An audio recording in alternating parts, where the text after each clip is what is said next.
25న CM Chandrababu చేతుల మీదుగా ప్రారంభించబోతున్న సందర్భంగా కమాండ్ కంట్రోల్ రూమ్ ని TTD chairman B R Naidu board సభ్యుడు నరేష్, అదనపు EO Venkaiah Chowdary, CVSO Muralikrishna, VGO రామ్కుమార్లతో కలిసి పరిశీలించారు.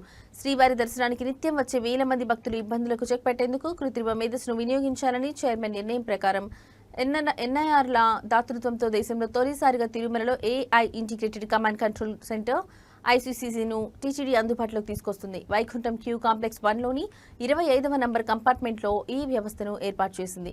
దీని ద్వారా భక్తుల రద్దీ నియంత్రణ, వసతి భద్రత పెంపొందించేందుకు చర్యలు చేపట్టనుంది. ఈ కేంద్రాన్ని ఈ నెల 25న సీఎం చంద్రబాబు ప్రారంభించనున్నారు.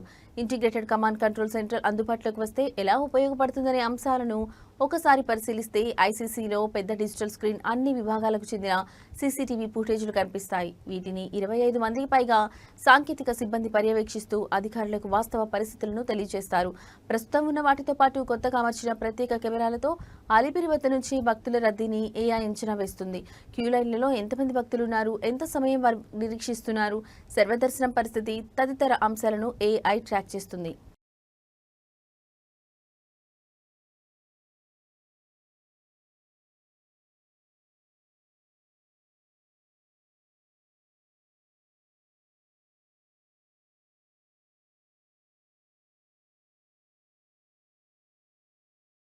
అది కూడా క్యాప్చర్ చేశాను.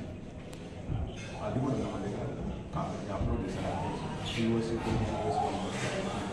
ఇప్పటికి కంప్లీట్ ఈరోజు ఎడిటింగ్ అవుతాను.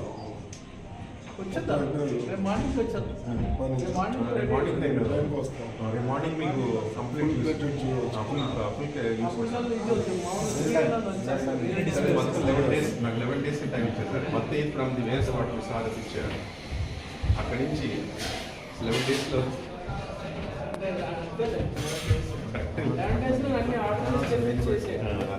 రాత్రి 1-3కి వెళ్ళిపోయారు.